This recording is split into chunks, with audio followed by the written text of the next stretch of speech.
저에게 주신 은혜 말씀은 요한복음 11장 25절 26절입니다. 요한복음 11장 25절 26절입니다.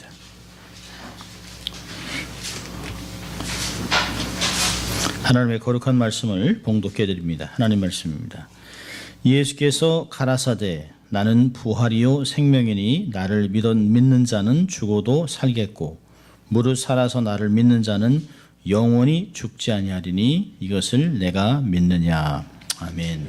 하나님 말씀이었습니다. Good morning. 네, 좋은 아침입니다. 저희 한번 해볼까요? 우리가 어떤 사람인지 믿음으로 함께 고백합니다. 양손을 좀 가슴에 얹고 나는 하나님의 특별한 사랑을 받은 사람입니다. 두 번 해보겠습니다. 나는 하나님의 특별한 사랑을 받은 사람입니다. 나는 하나님의 특별한 사랑을 받은 사람입니다. 믿습니까, 여러분? 네, 우리 한번 같이 고백해보죠. 하나님을 기쁘시게, 사람을 행복하게. 네, 그렇습니다. 해피 이스터. 네. 옆에 누가 얘기 좀 해보실까요? 예수님 부활하셨습니다.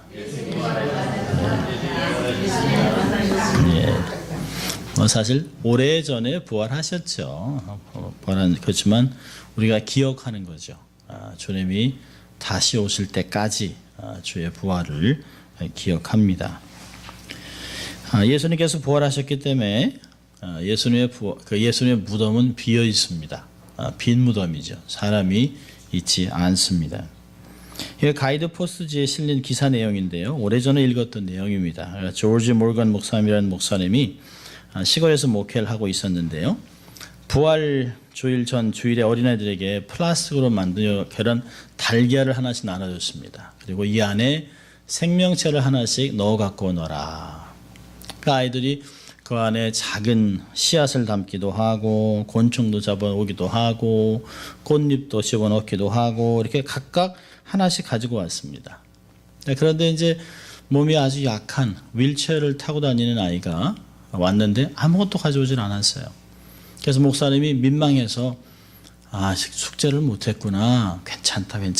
괜찮아 라고 하자 이 아이가 갑자기 딱 그 목사님을 보면서 정색을 하고 이렇게 했어요. 아니요. 나는 그 속에 보이지 않는 생명을 넣어 가져왔습니다. 예수님의 무덤도 비어있지 않습니까? 이 말을 듣고 목사님이 너무 감동을 해서 이 아이를 아주 뜨겁게 안아주고 칭찬했다고 합니다. 사실 우리들에게는 예수님이 부활하셨다. 이건 뭐 누가 설명하지 않아도 또 누가 강요하지 않아도 그냥 믿어져요.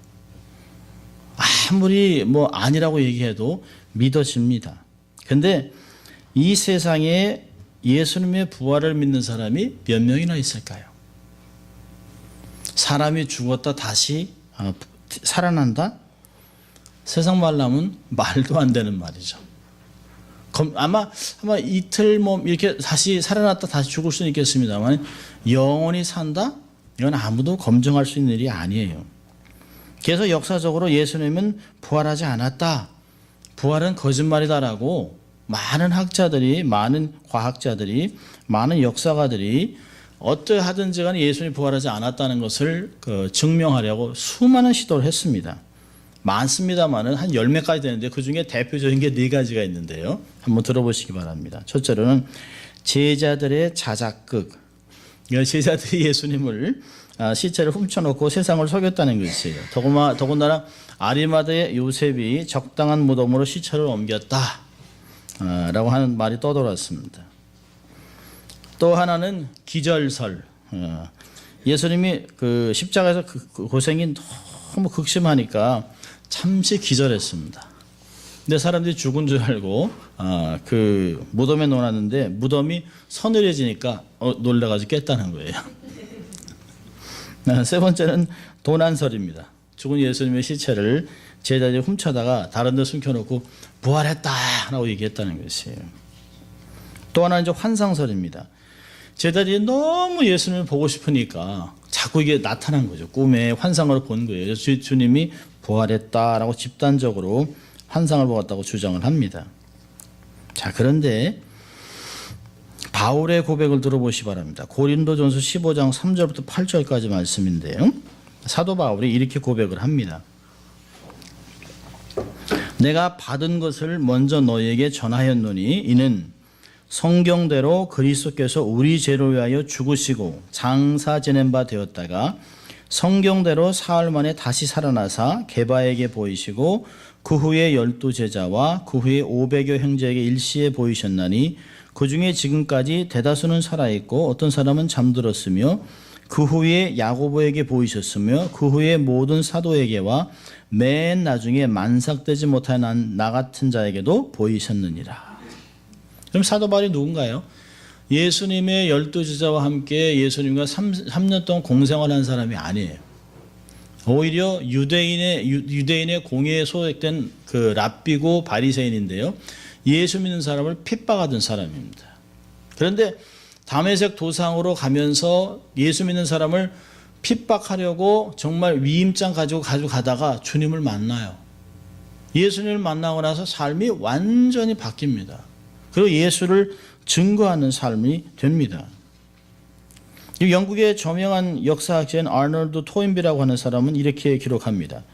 나는 여러 해 동안 과거를 연구하고 또한 그 사실을 조사하고 이에 관한 기록 문헌들을 살피고 그 증거들을 고증하여 조사해 왔다. 그런데 인간 역사에 있어서 하나님께서 우리에게 주신 표징 곧 그리스도께서 죽으셨다가 3일 만에 다시 살아났다는 사실보다 더 분명하고 완전히 이해할 수 있는 사실을 보지 못했다. 굉장하다는 거죠. 역사 같은 얘기 너무 확실하다는 것이에요. 예수의 부활은 부인한다고 되는 것이 아닙니다. 세상에 셀 수 없는 부활의 증거가 남아있어요. 저명한 신학자인 N.T. 라이트는 이렇게 얘기했습니다. 역사학자로서 예수님이 무덤에서 일어나 부활하지 않았다면 초대 기독교의 부흥을 설명할 수가 없다. 여러분 2000년의 역사 속에서 예수님과 복음을 위해 목숨을 내려놓은 순교자들이 얼마나 많습니까? 짧게는 우리 한국 같으면 주규철 목사님이 순교하시지 않으셨어요? 최근에는 아이시스 때문에 얼마나 많은 기독교인들이 박해를 당하고 죽었습니까? 순교했어요. 그들이 왜 우리가 정말 죽기를 두려워하는 이 목숨을 이렇게 내려놓을 수 있냐는 거예요. 현존하는 23억의 기독교인들과 교회들, 그리고 지금도 계속 주님께 돌아오는 힌두교, 이슬람교, 불교, 수많은 유대인들, 이걸 어떻게 해석하겠습니까? 해석할 수 없죠. 우리는 어떻습니까? 주님이 부활하지 않으셨다면 우리는 시간 낭비하고 있는 거예요. 이 안에서. 이 좋은 날. 고린도전서 15장은 이렇게 얘기합니다. 이 부활장이라고 하는 고린도전서 15장에 17절부터 20절까지 바울이 이렇게 얘기를 해요. 그리스도께서 다시 사신 것이 없으면 너희의 믿음도 헛되고 너희가 여전히 죄 가운데 있을 것이요 또한 그리스도 안에서 잠자는 자도 망하였으니 만일 그리스도 안에서 우리의 바라는 것이 다만 이생뿐이면 모든 사람 가운데 우리가 더욱 불쌍한 자라. 그러나 이제 그리스도께서 죽은 자 가운데서 다시 잠자는 자들의 첫 열매가 되셨도다. 아멘. 얼마나 놀랍습니까? 예수님이 부활하지 않았다면 제일 불쌍한 사람은 목사죠.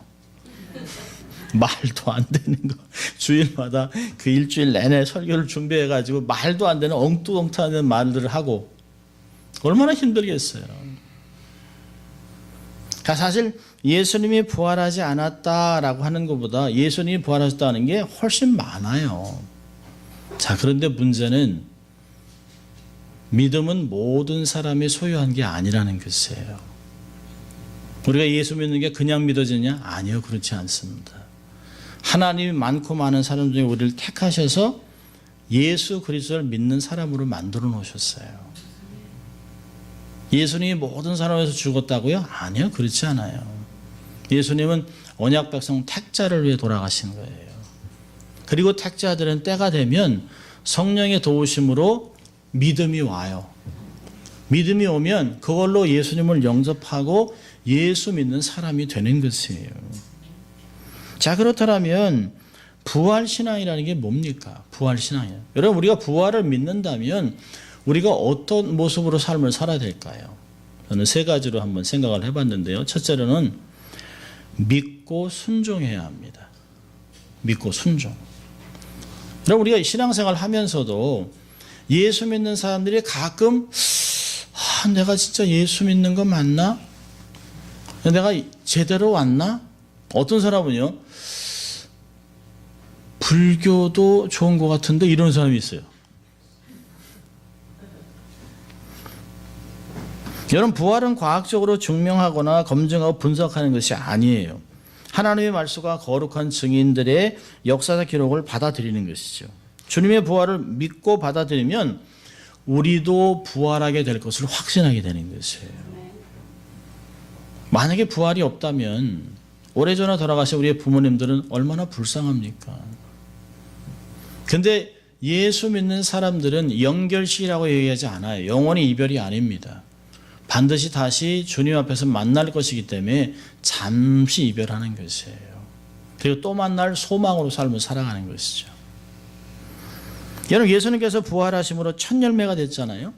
여러분, 과일이나 귤이나 이런 과일들 보면 첫 열매가 농사 짓는 사람은 특별히 첫 열매가 딱 익으면 그것과 함께 수많은 열매가 익기 시작한다는 걸 잘 안다는 것이에요. 그리고 첫 열매를 아주 귀하게 여깁니다. 여러분, 예수님께서 우리에게 첫 열매, 부활의 첫 열매가 되게 하셨잖아요. 우리가 예수님께 붙어 있는 사람들이라면 예수님이 부활하셨기 때문에 그분과 함께 같이 우리도 다 부활하게 될 것이라는 것이에요. 그걸 받아들이는 게 너무 중요한 것입니다. 오늘 본문에서 했잖아요. 예수께서 이르시되 나는 부활이요 생명이니 나를 믿는 자는 죽어도 살겠다. 영원히 죽지 않겠다. 나를 믿는 자는 영원히 죽지 않는다. 내가 이걸 믿느냐? 여기에 믿음과 불신이 갈라지는 것이에요. 부활은 하나님의 특별한 능력으로 되는 것이에요. 사람이 부활하는 것은 예수님의 부활과 같이 생명으로의 변화입니다. 사람의 부활을 성경은 고린도전서에서 약하고 썩고 욕된 육의 몸으로 심고 강하고 썩지 않고 영광스러운 예수님과 같은 신령한 몸으로 변화된다라고 얘기합니다. 네, 참 놀랍죠. 변화될 몸인데 여기에 우리가 너무 많은 돈을 들여요. 페인트도 칠하고 풀도 붙이고 이런 데 반지도 끼우고 뭐 하면서 삶을 살아야 여기에 뭐 좋은 옷을 입히려고 그러고 뭐 가방 하나 뭐 무슨 똥인지 모르겠습니다. 루이비통 뭐 이런 가방 하나에 막 몇만 불씩 뭐 그거 해봐야 이거 아무것도 아니에요. 그런데 우리는 지금 이 몸에 그렇게 집착을 해요. 그런데 부활을 하면 이 몸이 바뀌어요. 예수님이 부활하신 몸은 어떻을까요? 시간과 공간에 제약을 받지 않습니다. 예수님이 벽이 막혀있는데 쑥 들어오시잖아요. 예수님이 그래서 두려워하지 말라 얘기한 말이 참 맞는 거예요. 얼마나 두려웠겠어요. 벽에서 훅 사람이 나오는데. 두려워하지 말아라. 주님이 부활하신 걸 다 얘기하셨어요. 이런 초대교회 교인들이 왜 순교함에도 두려워하지 않았을까요? 부활을 믿었기 때문입니다. 이게 다가 아니라는 것이에요. 죽음과 고난, 이건 잠시라는 것이에요. 베드로가 그러잖아요. 우리가 잠시 받는 고난, 그 후에 새로운 기쁨이 있다는 거죠. 사도 바울도 얘기하잖아요. 우리가 받는 지금 이 고난이 장차 나타날 영광과 족지 비하지 못한다. 비교할 게 아니라는 거예요. 로마서 8장 18절은. 우리가 주를 위해서 요만큼 고난을 받습니다. 우리가 뭐 사도 바울 같이 무슨 뭐 순교를 합니까? 어려움을 당합니까? 그렇게 당하지도 않아요. 그런데 우리가 당한 요만큼. 근데 우리한테 주는 상급은 너무 큰 거예요. 아마 주님 앞에 섰을 때 우리가 얼마 부끄러울지도 몰라. 주님, 제가 주를 위해 한 게 별로 없어요. 지금이야 내가 주를 위해 뭐 이것도 하고 저것도 하고 하지만 주님 앞에 딱 서면 입이 10개라도 할 말이 없을 거예요. 주님이 주신 게 너무 많기 때문에, 너무 크기 때문에, 너무 놀랍기 때문에. 사도 바울의 고백이 왜 맞는지 알 거예요. 야, 내가 당한 고난은 요거밖에 안 되는데 어찌 이런 큰 은혜를 주셨을까? 아마 사도 바울이 3층천에 가서 신령해서 경험하고 나서 땅에 오니까 땅에 있는 것들이 아무것도 아닌 거예요. 하늘에 너무 하나님의 크신 영광, 거룩함, 대단함, 부요함, 풍성함을 경험하니까 세상에 있는 거 아무것도 아니라는 거예요. 우리 어릴 때 부흥강사 목사님이 늘 얘기했습니다. 금, 천국엔 깔린 게 밟고 다닐 거라. 어떤 분이 그래요. 어떤 분이 막 금을 가지고 이제 천국에 들어가니까 베드로가 문 앞에서 딱 그러대요. 아니 건축자재는 왜 가져오니? 여기 많은데. 여러분 부활신앙이라는 것은 우리가 부활할 것을 믿는 거예요. 그리고 부활할 몸을 가지고 살 것에 대해서 우리가 순종하며 살아가는 것이에요. 여러분 세상에서 가장 두려운 게 뭘까요? 재물을 잃어버리는 게 아니에요. 죽는 겁니다. 죽는 거. 우리가 조금만 아프면 췌장암, 위암, 간암 이러다가 근데 부활신앙을 가진 사람은 사망 권세를 두려워하지 않습니다. 왜요? 부활할 것을 믿기 때문에. 우리도 주님과 부활할 거예요. 주님같이 부활할 것이에요. 부활을 믿는다는 게 뭘까요? 하나님께 선택받은 자들의 특권이에요. 모든 사람이 이런 믿음을 갖고 있는 게 아니에요. 그러니까 데살로니가 후서 3장 2절에 믿음은 구원받는 믿음, 그 믿음은 모든 사람의 것이 아님이니라. 모두 갖고 있는 것이 아니에요. 그렇다면 믿고 순종한다는 건 뭐예요? 부활을 믿으면서 야 이게 특권이구나 감사하고 기뻐하며 살아가는 것이에요. 내가 좀 재물이 적더라도 내가 몸이 그렇게 건강하지 못하더라도 배운 게 많이 없더라도 내가 내놓을 게 없더라도 뭐예요? 내가 하나님이 나를 택하고 나를 부활시켜서 믿으니까 이 세상의 삶이 하루하루가 감사한 것이에요. 믿을 수 있길 바랍니다. 자, 두 번째로는요. 두 번째로 부활신앙하는 것은 성령 충만으로 살아가는 것이에요. 여러분 부활하셨기 때문에 주님이 승천하셔서 아버지께서 약속하신 성령을 주셨잖아요. 예수님이 그러셨어요.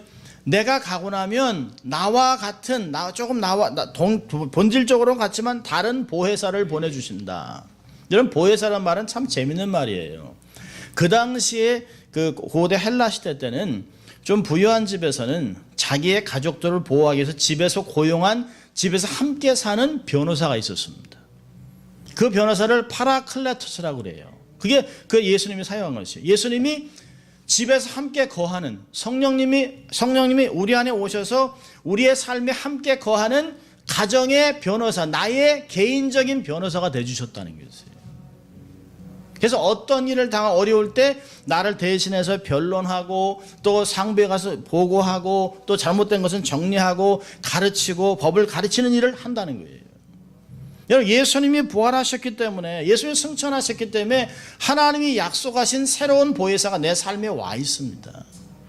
성령님으로 맘지 않고는 누구도 예수를 주라 고백할 수 없어요. 그렇다면 모든 사람이 다 우리가 예수를 믿을 때 성령의 충만함을 받았습니다. 문제는 성령 충만함을 누리지 못하고 산다는 것이에요. 여러분 제자들 보세요. 예수님이 부활하셔서 오셔서 40일 동안 그들에게 얘기하셨습니다. 나타나셨어요. 그리고 승천하셨는데요. 제자들이 한 일이 뭘까요? 난 고기 잡으러 간다. 베드로가 아니 자기 눈에서 예수님 부활 승천을 하셨는데요. 부활하신 몸도 다 봤는데요. 그런데 다시 고기 잡으러 가요. 그리고서는 문을 닫아놓고 두려워하고 있습니다. 그런데 성령의 세례를 받고 성령 충만 오순절 다락방의 성령 충만을 경험하고 나서 이들의 삶의 변화가 어땠을까요? 더 이상 두렵지 않습니다. 사도행전 2장을 보면 이들이 성령의 충만을 받아서 많은 사람에게 방언을 통해서 막 복음을 증거합니다. 사람들이 어떻게 우리가 우리 본 동네의 방언을 듣고 복음을 듣는가? 왕과 총리들은 뭐라니까? 아니 어부들인데 이런 범인들이 어떻게 이렇게 담대하게 예수를 영접한 사람들, 특별히 성령의 충만을 경험하고 성령의 임하심을 경험한 사람의 특징이 뭘까요? 기쁨을 견디지 못해요. 사도행전 2장에 보니까 이들이 즐거움과 기쁨으로 복음을 전거했다고 얘기합니다. 누가복음 24장 52절 보면 엠마오로 가던 두 제자가 예수님의 말씀을 듣고 자기들에게 축사하면서 예수님의 여기에 손에 구멍난 손을 보면서 깜짝 놀라죠. 예수님 말씀을 전할 때 우리의 마음이 뜨겁지 아니하더냐? 그리고 그들이 기쁨으로 다시 예루살렘에 돌아갔다고 얘기합니다. 우리의 삶에 두려움이 있다면 성령에 사로잡힌 게 아니에요. 우리 삶에 의심이 자꾸 생긴다면 성령이 충만한 게 아니에요. 우리 삶에 자꾸 낙심이 되면 성령 충만함이 아니에요. 정상적인 삶이 아닙니다. 우리는 가끔 세상에서 속아요. 인생에 많은 풍파가 오지요. 어떻게 걱정이 없겠어요. 근심하지요. 그러나 근심이 계속 지속된다면 이건 성령을 근심시키는 일이에요. 왜? 온 세상의 모든 것을 하나님이 통치하고 있잖아요. 한치의 오차도 없이 하나님이 온 세상에 75억이나 되는 인구를 다 돌보고 그 중에서 나를 극도로 사랑하셔 내게 은혜 주시고 깨닫게 하시고 살아가게 하시고 먹을 것을 주시고 사람과 관계하게 하고 교회에 있게 해서 예배드리게 하시고 은혜를 주시는데 주님이 큰 일은 다 해놓으셨어요. 오해하지 마세요. 내가 해야 별로 이루어지지 않습니다. 하나님이 다 해놓으신 거예요. 그 믿음이 없는 거죠. 그 믿음이. 여러분 믿음이 없을 때 성령이 충만하지 못할 때 나타나는 게 뭐예요? 두려움과 의심이에요. 예수님이 그러잖아요. 믿음이 적은 자들아 왜 의심하였느냐? 믿음이 적은 자들아 왜 두려워하였느냐? 여러분 오순절 성령의 충만을 받고 나니까 두려움과 의심이 사라지고 180도로 바뀌었습니다. 성령이 임하자 핍박을 이기고 담대히 그리스도를 증거하다가 죽기를 각오해요. 사도행전은 예수님의 이름으로 능욕을 받는 것이 합당하다고 여겼다는 거예요. 나 같은 인간이 어떻게 예수님 때문에 고난을 당하나? 하나님 감사합니다 라고 생각했다는 거죠. 우리는요, 하나님 가능한 고난 없이 환난 없이 먹고 사는데 어려움 없이 우린 그렇게 얘기하잖아요. 아프지 않고.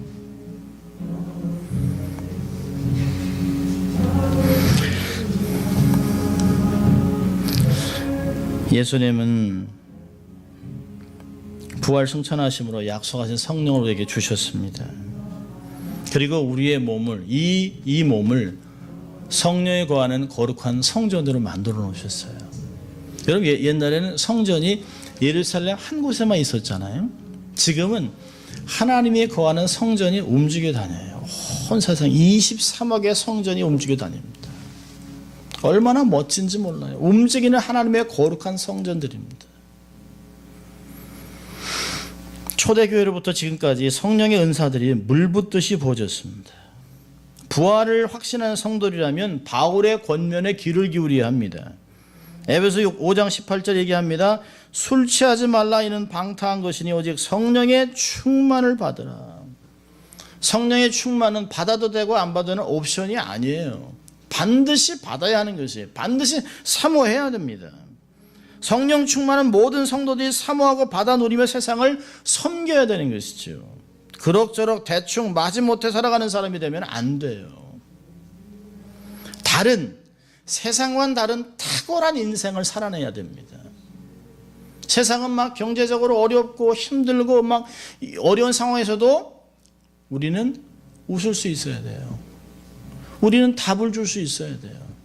똑같이 고민하고 똑같이 원망하고 똑같이 좌절하고 똑같이 포기한다면 예수 믿는 게 그들과 다른 게 아니에요. 그들이 교회 나올 이유가 없죠. 성령의 충만을 받아서 어둠의 세력을 다스리고 살아야 합니다.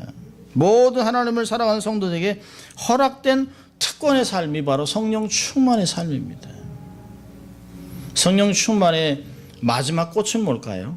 열매를 맺는 거예요. 나무는 열매를 보고 한다. 나무가 막 꽃도 많이 피고 막 그런데 딱 가봤는데 열매가 없어요. 여러분 오해하지 마세요. 영적인 성장은 과정입니다. 과정. 우리 안에 성령이 임하심으로 우리가 은사를 받고 능력으로 삶을 살면서 우리가 완벽하지 않은 삶을 조금씩 성장해 나가는 것이에요. 그러면서 우리가 성숙해지면 성장의 목표는 성숙인데요. 성숙의 결과는 열매로 나타나요. 성령 충만하다면 여러분의 삶은 성격과 우리의 삶 속에 나타나는 열매로 나타나야 돼요. 그래서 우리의 삶에 나타나는 열매로 예수 믿는 게 드러나는 거예요. 아, 그렇구나. 예수 믿는다고 그러는데 밤낮 싸우고, 예수 믿는다고 그러는데 밤낮 욕하고, 예수 믿는다고 해서 밤낮 이러고 있으면 열매가 하나도 안 나와요. 그런 사람들을 예수님이 전에 너의 아비는 사단이라 얘기합니다. 얼마나 웃겨요. 우리 아버지가 하나님인데 우리 흉내는 사단이 흉내내고 있어요.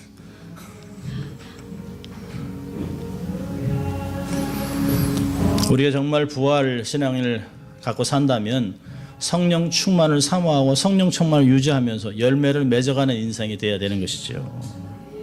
자, 세 번째로는 성령 충만을 통해서 나타나는 삶인데요. 세 번째로는 부활을 증거하며 살아가는 것이에요.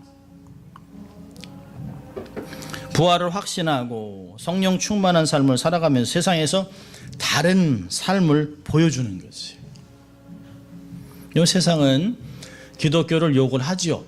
개독교라고도 부르기도 하고, 막 속이 좁은 사람들이라고 얘기하고, 막 그럽니다. 그런데 그들이 자꾸 기독교를 자꾸 찌르는 이유가 뭘까요? 당신들은 답을 줘야 되는 사람들인데라고 하는 거예요. 기독교에 대한 기대는 세상이 굉장히 갖고 있습니다. 왜? 세상은 답을 못 줘요. 하나님을 믿는 세상의 모든 것을 통치하고 모든 것을 다 하시는 전지전능하신 하나님을 섬기는 기독교인들만이 답이 있어요. 그래서 교회가 세상의 빛과 소금의 역할을 감당하는 것이에요. 세상은 얘기하는 게 답을 주세요라고 하니 답을 주세요. 예수님을 증거하고 주 안에서 이루어진 새로운 인생과 내세의 소망을 보여주면서 살아야 됩니다.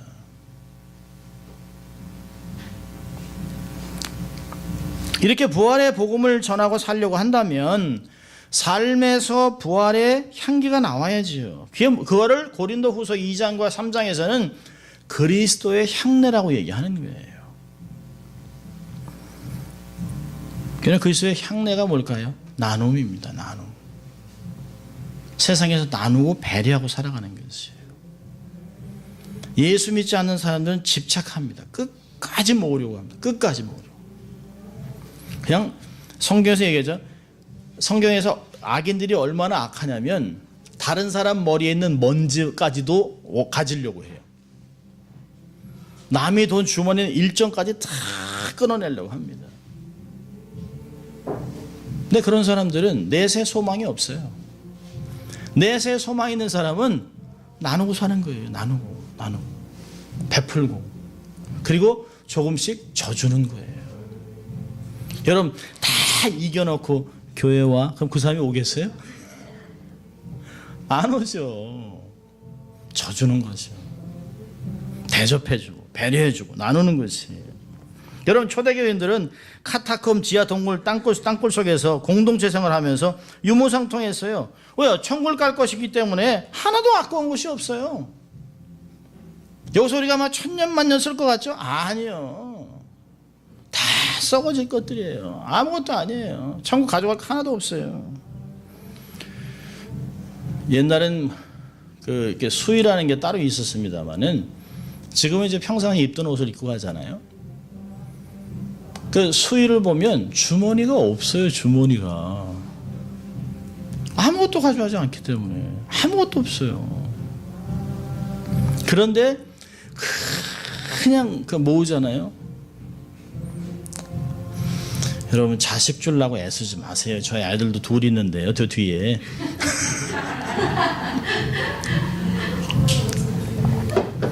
다 쓰고 가세요. 다 하나님을 위해서 쓰고 가세요. 교회를 위해 쓰세요. 선교사도 유일한 데 쓰세요. 주위의 사람들을 위해서 돈을 쓰고 가세요. 그게 여러분의 어카운트에, 천국의 어카운트에 입금하는 방법이에요. 하나님 이걸 다 기억하세요. 여러분이 돈을 남겨주려고 하지 마세요. 하나님이 그들의 인생을 책임지게 만들어 놓으세요. 그게 큰일이죠. 그게 믿음이죠. 우리가 모아서 주려면 얼마나 주겠습니까? 여러분, 초대교인들은 가진 것을 나눴어요. 여러분, 사도행전 보면 사도들도 얼마나 용기가 있었는지 몰라요. 다 부활신앙이에요. 부활하신 예수 그리스도와 함께 사니까 이거 별거 아니야. 아무것도 아니에요. 내가 덜 먹고 나눠주는 거예요. 여러분, 우리가 남으면 나눠주겠다? 그런 일이 없어요. 내가 줄여야만 남는 거예요. 여러분, 우리가 선교사님 우리 한 분 섬기고 있습니다만은 사실은 조금 창피한 게 있어요. 좀 더 해드려야 되는데. 근데 그렇게 하려면 내가 조금 줄여야 돼요. 짜장면 곱빼기 먹을 거 그냥 일반 보통. 조금. 여러분, 초대교인들은 나눴습니다. 먹을 것, 입을 것, 가난한 자들에게 섬겼어요. 여러분, 가난은 나라님도 해결 못합니다. 정부 해결 못해요. 이건 교회만 할 수 있는 거예요. 우리가 할 수 있는 일이에요. 하나님 우리에게 부르십니다. 교회가 서로 사랑하고 예수의 부활을 이웃에게 증거하려면 사랑과 물질을 서로 나눠야 돼요. 부부간에도 마찬가지잖아요. 사랑과 소망을 나눠야 돼요. 따뜻한 정과 물질을 나눠야 돼요. 끊이지 않고 나눠줘야 돼요. 흘러야 돼요. 멈추면 안 돼요. 사랑과 그 나눔이 우리의 삶에서 이렇게 공동체에서 이렇게 흘러가야 됩니다. 고이면 안 돼요. 쌓이면 안 돼요. 건물에 치중하면 안 돼요.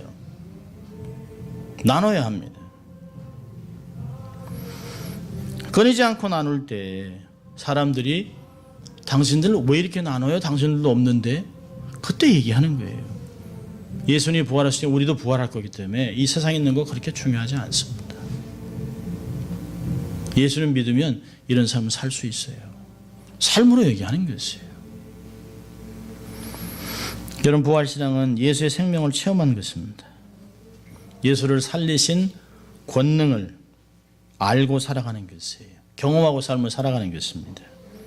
부활신앙이 삶에서 부활하면 용기, 담력 이런 게 막 생겨요. 넉넉함이 생깁니다. 여러분, 예수 믿는 사람의 특징 중에 가장 제일 좋은 거는 느긋함입니다. 세상에 막 해도 막 사재기 할 필요 없어요. 왜? 주님 오시면 끝나는데요. 여러분, 집에 막 그냥 물 100통, 화장지 200개. 근데 주님이 오늘 저녁에 오시면 얼마나 부끄럽겠습니까?